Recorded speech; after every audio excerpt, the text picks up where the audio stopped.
Mama, help me. What happened? Weren't you on a field trip? I asked, shocked when my daughter, who had left the house smiling and ready for her field trip, came back home crying. I couldn't understand why she was home. For a moment, I was completely confused. Seeing her so upset, I spoke to her gently. At the same time, I wondered, how did you get back home? She was supposed to go to the amusement park by bus with her school, so it didn't make sense for her to be back home 2 hours after she left. Choking back tears, she slowly replied, I came back in a car. They told me to get off right in front of the house. A car? I couldn't hide my surprise and raised my voice. Was it someone you know? It was Dad. What? I immediately called my husband, unable to stay calm. Hello, what's going on? What do you mean Susie's back home? I don't know anything about that, he said before abruptly ending the call. Filled with anger, I clenched my fists. Can you tell me what happened? I asked Susie. Yeah, look inside my backpack. Inside her backpack, I found a mess. The lunch I had packed with her favorite foods was scattered everywhere, the lid open, and the juice in her water bottle was gone too. Did Dad do this? Yes. I left Susie with a friend and headed to my husband's office. I couldn't forgive him for ruining the field trip she had been looking forward to. Bursting into his office, I was ready to fight for my daughter. I'm Mindy, a stay-at-home mom in my 30s.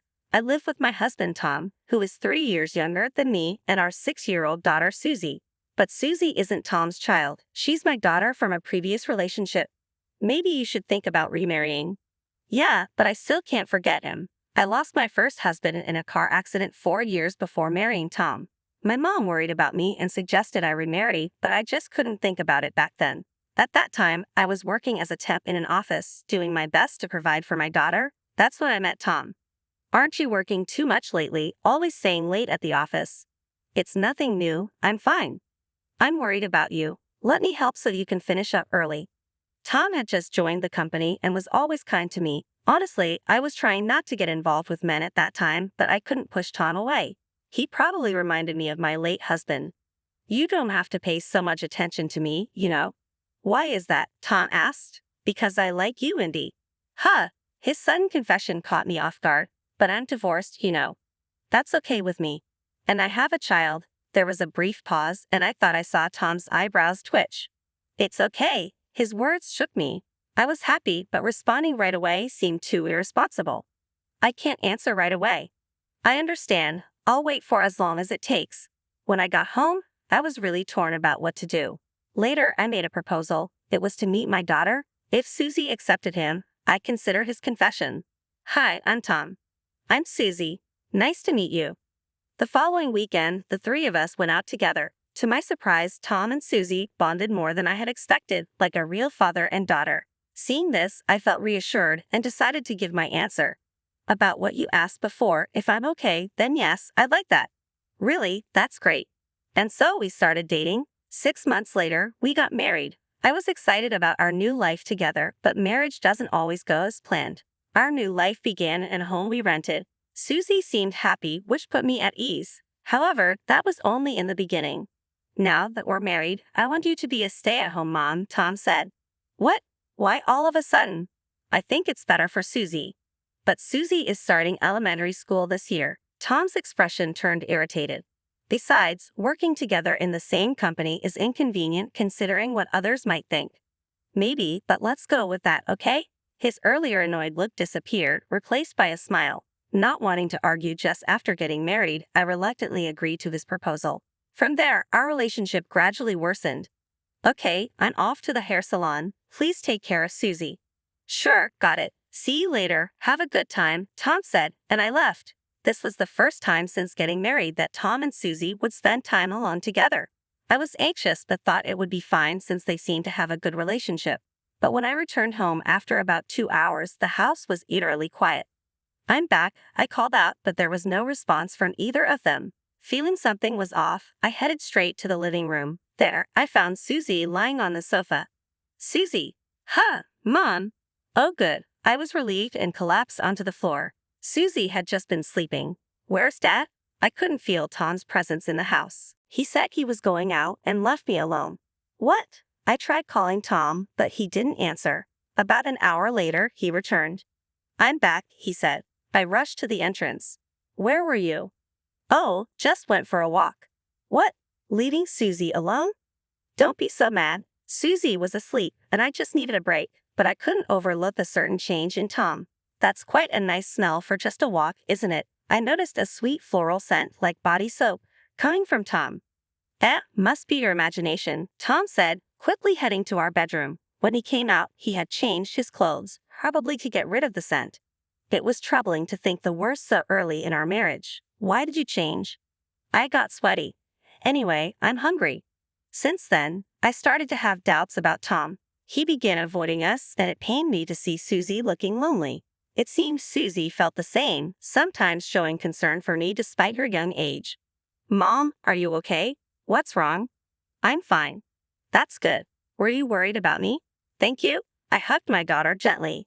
In this difficult life, her smile was my only happiness. It was my solace. Then came a night when I felt the most anger I ever had. I woke up suddenly and noticed Tom wasn't beside me. Thirsty, I was about to head to the kitchen when I heard Tom's voice. He seemed to be talking on the phone. Yeah, that's right. I'm tired, you know. I shouldn't have married someone with a kid. I only did because she was pretty for her age. I was shocked by what I heard. I stood frozen in place. Tom had always been distant with Susie, but I never thought it was this bad. His complaints continued. Yeah, that's true. What should I do now? No, that's going too far. And lately, she's not as close to me, really gets on my nerves. I didn't know what they were talking about, but it couldn't be good. Maybe I need to show her who's boss. I was surprised by his awful feelings toward Susie, but my anger toward him grew even more. I thought about confronting him, but held back. Instead, I decided to record this conversation on my phone. When I got back to the living room door, he was still laughing and mocking us. I won't forgive this, so I recorded the conversation as evidence. Well, I'm going to bed now. See you. I quickly got into bed. I spent the night awake, unable to sleep, and it wasn't just Tom that was the problem. His mother was a big issue too. Mindy, aren't you thinking about moving in together soon? I'm sorry, but we don't have any plans for that right now. Has your husband agreed to this? I'll talk to him later. I allowed my son to marry a divorced woman with a child. It seems Tom isn't keen on it either. That's because you've been saying things to him. No way. His mother thought I had stolen her precious son. Even Tom seemed a bit fed up with his overprotective mother. Originally, she had suggested we move in together as a condition for allowing our marriage, but it was my father-in-law who stopped it. That happened when we went to his parents' house to announce our marriage. You don't have to insist on living with us. That's not the point. Please be quiet for a bit. What matters are the feelings of these two. What do you think, Tom? I might consider it eventually, but for now, I want to live with just the three of us as a family. Then it's settled, Tom said. So it should be fine if Tom says so. Thus, we got married and started our life as a family of three. But now, the hopeful person I was back then is gone, and I never could have imagined what would happen next. Hear this. Susie handed me a field trip notice when she returned from school. A field trip, huh? That's nice. Yeah, I'm excited. She looked genuinely happy, and seeing her like that made me happy too. Then Tom came home. What are you two happily chatting about? Susie's got a field trip coming up. Oh, where to? An amusement park in the next state over. That big place. It felt like a pleasant family conversation, which had been rare lately.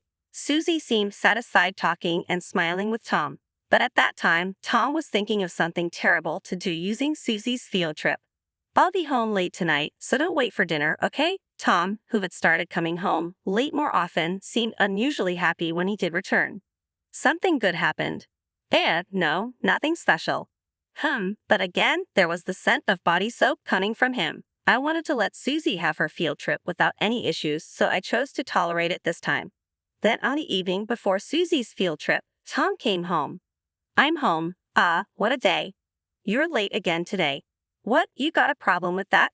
No, not at all. Oh, by the way, I'll be going in to work in the afternoon tomorrow. Yeah, I was, but I have some things to do.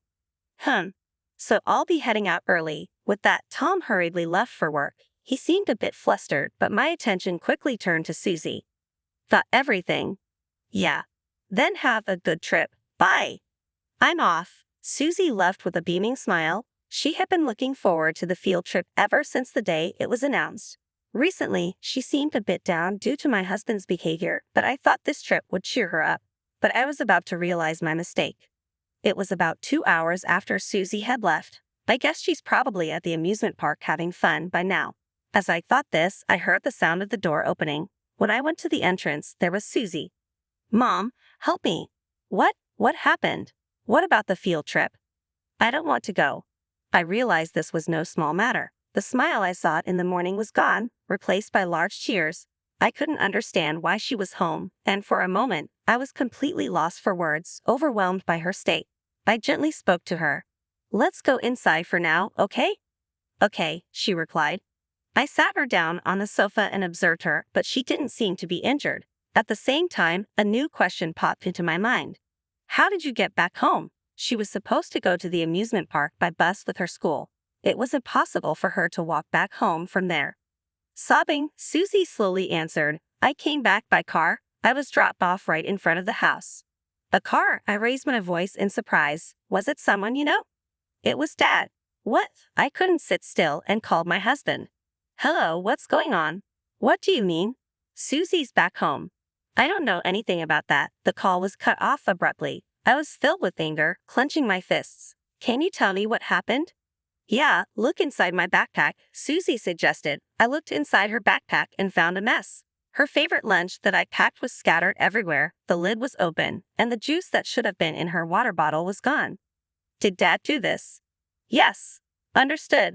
I left Susie with a friend and headed to my husband's workplace. On the way, I got a call from the school. Is this Susie's mom? Yes, I am. Is this about Susie? The teacher who called sounded panicked. In my anger toward my husband, I had forgotten that Susie's absence would naturally be a concern. Do you know anything? She just came back home a while ago. Back home? The teacher sounded like she knew something about the situation. Do you have any idea what might have happened? I heard from other students that a man took her away. I see. Anyway, my daughter is safe now. I'm really sorry for the trouble. I'm glad Susie is safe. There's one more thing I'd like to ask. After a bit more conversation, I hung up the phone. It was probably my husband, Tom, who the teacher mentioned. It seems like he did something outrageous. Maybe he acted on what he talked about over the phone before, disrupting the field trip Susie was so looking forward to. I couldn't forgive him for that. All right, let's go. When I arrived in front of Tom's workplace, I took a deep breath. It had been a while since I'd been here. I knew where Tom's office was. Mindy, there was a colleague from my temp days, one of the few friends I had back then. What brings you here today? Just something. Are you here for your husband? Sort of. Still a happy couple, huh? I'll leave you to it then. My former colleague didn't know the situation, and it hurt a little, but I couldn't back down now that I had come this far. I burst into Tom's office. Everyone inside looked at me, including Tom. Why are you here? Tom noticed me and came over. What are you doing here? I came to see you. This is a workplace. Please leave. The office was buzzing with the unusual situation. I thought it might not be a bad idea to let everyone know Tom's true nature. I came to talk about Susie. That's something we can discuss at home. No, it has to be here. What nonsense are you talking about? Everyone here will find out what you did to Susie. Then someone from the back of the office approached. It was my former manager. It's been a while. Hello, it's been a long time. Manager, please say something to her. The manager thought for a moment, then spoke slowly. I'll take responsibility here. You have an urgent matter, right? Yes, I replied confidently. So, why did you do that? Do what? Making a mess of Susie's backpack and then bringing her home. People saw it. Tom grimaced for a moment, then became defiant. Susie wasn't feeling well, so I brought her back, that's all. Then why were you at the amusement park? It was her first field trip to an amusement park in elementary school. I was just a little worried. I couldn't help but smirk, but the word Susie wasn't mentioned in the recording. Tom realized he had trapped himself. Unable to handle the cold stares from everyone, he suddenly started apologizing, changing his tune. I was just following orders. It's not my fault. It's my mother's fault. Orders? What are you talking about? I was shocked to learn that his mother had been involved, but it didn't excuse what Tom had done. As I thought about what to do next, my former manager suggested, just leave work early today. This isn't a situation to work in. Don't come back until everything's resolved. It seemed like a good decision. Then let's go. Go where? Just come with me. I forcibly dragged Tom out of the office and headed to his parents' house. During the drive, Tom looked anxious, understanding what was about to happen. we're here. After about an hour's drive, we finally arrived. I dragged the reluctant Tom out of the car and toward the front door. Hello, his mother greeted us. It's been a while. Why are you here? We have an urgent matter to discuss, I said, heading into the living room. There, I found his father reading the newspaper. Hello, it's been a while. What brings you here so suddenly? There's something important you need to know. I made Tom sit down next to me and explained everything that happened today.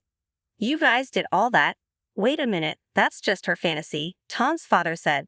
I played the recording for his father as well. So, what about this? Answer me, Tom. This was a conversation with my mother. Mindy and Susie weren't to my liking, so we thought to teach them a lesson. I just did what my mother told me to. I'm a victim too. Tom desperately pleaded with his father, but his father didn't show any sympathy. Even if that's the case, you had the option to say no. By not doing so, you're equally guilty. After all, you were the one who acted directly. Facing this undeniable logic, Tom fell silent. Mom, what have you done? I did it for Tom and this family. Then his father, with a fury I had never seen before, shouted, How can that be an excuse? What he did could leave a lifelong scar and terrible memories. The mother-in-law, taken aback by his father's fierce reprimand, couldn't respond. Get out, I said. Leave this house. There won't be a second chance. If you do that, what if Susie had been here? She would have definitely burst into tears from the intensity of the moment. Mom, come on, Tom said, trying to quickly pull his mother away to leave the scene. But I wasn't ready to let them off easily. I'm not done talking. I got a call from Susie's teacher. You weren't alone, were you? Someone saw you, right? You know about that too. I didn't do anything. Then prove it, if you can. Damn, it looks like we have no choice but to get a divorce. Tom was clearly shocked by my decision. He looked utterly defeated. If that's the case, there's no need for me to hold back. Like I said before, you'll have to leave this house and never come back. That's impossible. I'm sorry, but you'll have to accept it. It's all because of her. Don't blame me for everything. It's all you're doing. Eventually, Tom and his mother were disowned and kicked out of the house. They probably never expected it to come to this. They lost everything because they couldn't stand us. What a pathetic mother and son. I think this should be enough. No, this is more than enough. My only concern is more about your wife than Tom. Leave her to me. She can't do anything now. You just focus on dealing with Tom. Yes, if you need anything, call me anytime. With that, I left my in-laws' house to pick up Susie. Mom, sorry to keep you waiting. It's okay, let's go home. I took Susie and first went to my parents' house. My mother was surprised but accepted everything after I explained the situation. Then I went to a lawyer's office to discuss divorcing Tom and his wrongdoings against Susie. I prepared the divorce papers and contacted Tom. The divorce papers will be arriving soon. Please take care of it, I said. Are you serious? Tom asked. Of course, I'm also going to ask for alimony. If you don't like it, prove your innocence. I'm consulting a lawyer about what you did to Susie. Good luck with that. Hey, wait. I quickly ended the call. I was done dealing with a husband like that. 2 weeks later, the divorce was finalized and I successfully obtained a substantial amount in alimony. As for his mother, she blamed us for the trouble. You've caused us so much trouble. That's entirely your own fault, I said. Maybe you should stop blaming others, she retorted. Quiet. You and your daughter should go to hell. As expected, Tom's mother tried to contact me, but I just hung up and blocked her number, barely holding back my laughter. Months passed and things were settling down. Susie and I are doing well. We'll visit you soon, I told my father-in-law. That's good to hear. I look forward to it, he replied. From what I heard, Tom and his mother continued to argue, blaming each other for their downfall. They were a hopeless pair, and they got what they deserved. Now it was just Susie and me again, and that was for the best. Staying with a man like Tom would have been harmful to Susie's upbringing. From now on, Susie and I would support each other and move forward together.